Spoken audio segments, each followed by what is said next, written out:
안녕하세요. 베이스볼 스타들의 위대한 순간들을 재조명하는 야구 전문 채널 메이저리거입니다.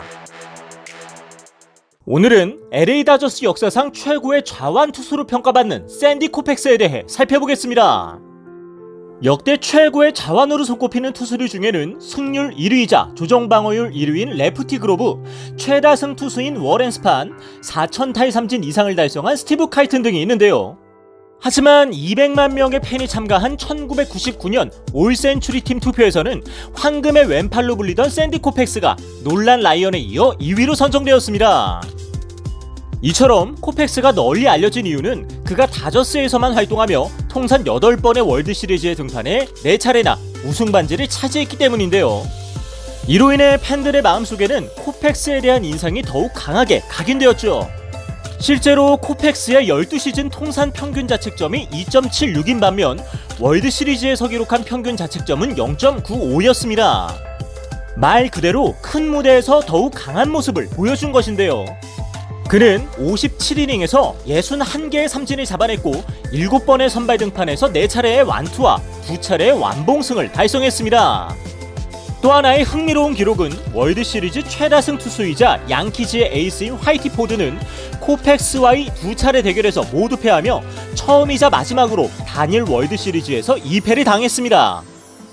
명언제조기로 유명한 양키즈의 포수 요기베라 역시 그를 처음 봤을 때 저런 애송이에게 25승을 헌납한 내셔널리그 타자들은 모두 바보냐라고 무시하는 듯한 인터뷰를 했지만 월드시리즈 1차전에서 그를 상대한 이후에는 코펙스가 어떻게 25승을 했는지는 이제 알겠다.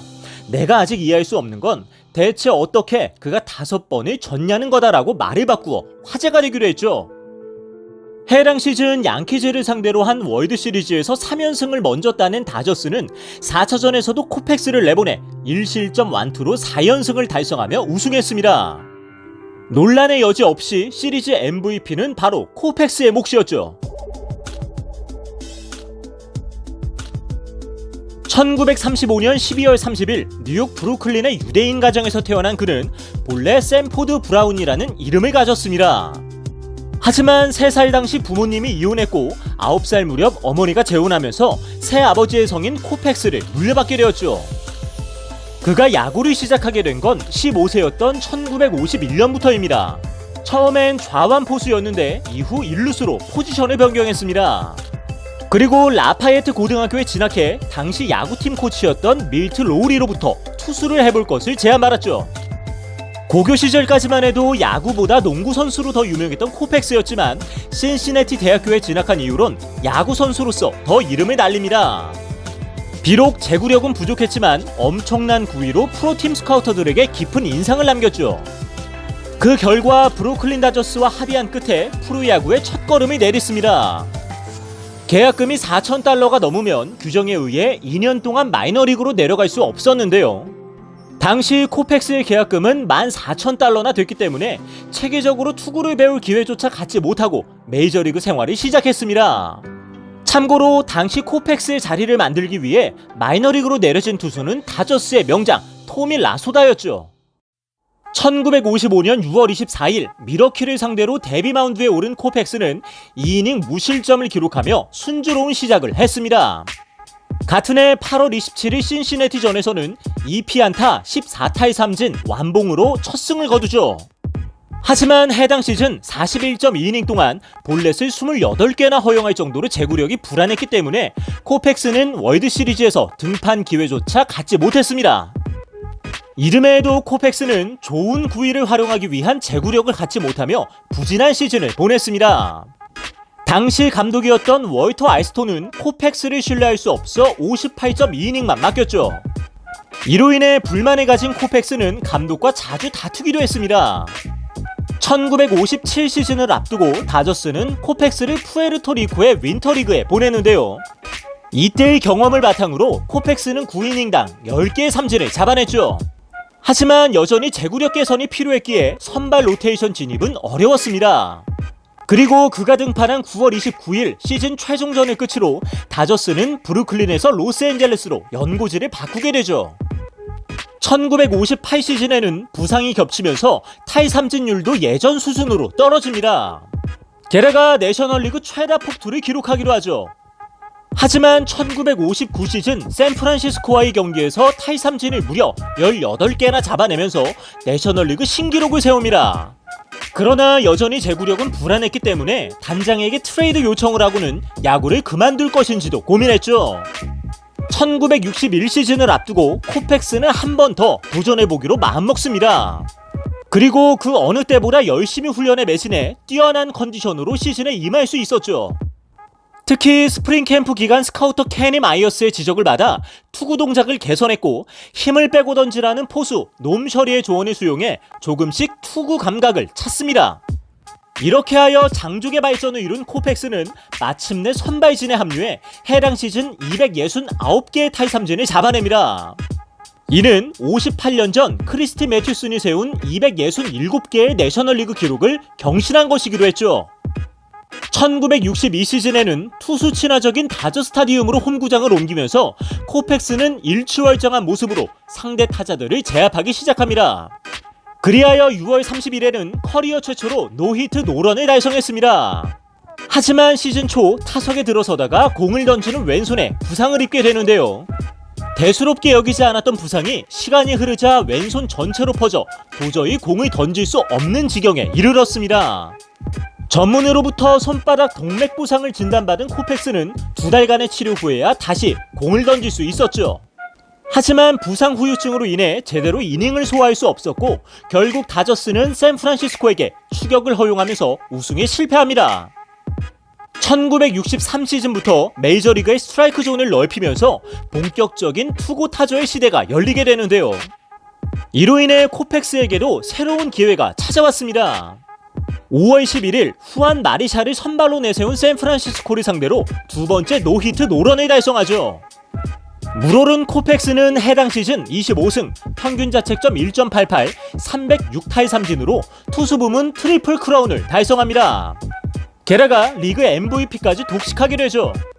이어 양키즈와의 월드시리즈 1, 4차전에서 선발로 출전해 팀의 4연승에 힘을 보태며 시리즈 MVP까지 차지합니다.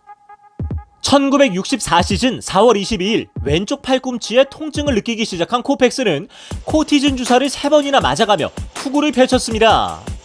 이러한 악조건 속에서도 6월 4일 필라델피아를 상대로 세 번째 노히트 노런을 달성하죠.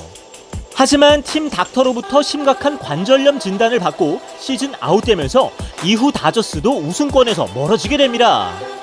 1965 시즌 스프링 캠프 경기를 소화한 코펙스는 전체적으로 검푸르게 바뀐 왼팔을 발견하게 되는데요.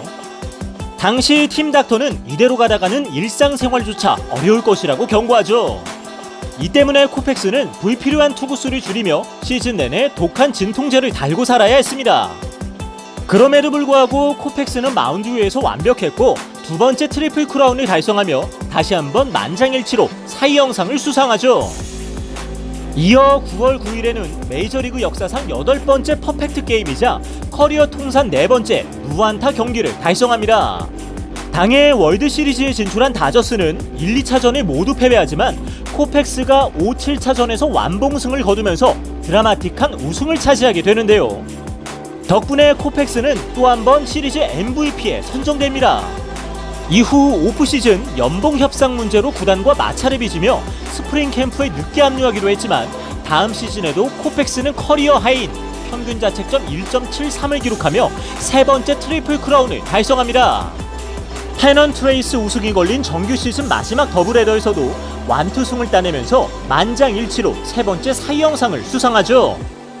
하지만 당해 월드시리즈에서는 컨디션이 나빠지며 4연패로 우승에 실패합니다. 월드시리즈가 끝난 후 자신의 팔에 한계가 왔음을 직감한 코펙스는 불과 30세의 나이로 은퇴를 선언하죠. 당시 기자와의 인터뷰 내용은 이러했습니다. 왜 은퇴를 하는 겁니까? 코르티솔이 몸에 좋은지는 모르겠지만 경기마다 이 주사를 맞는 건 원치 않아요. 진통제 때문에 늘 배가 불편하고 몽롱한 상태로 있는데 더 이상은 그렇게 살고 싶지 않습니다.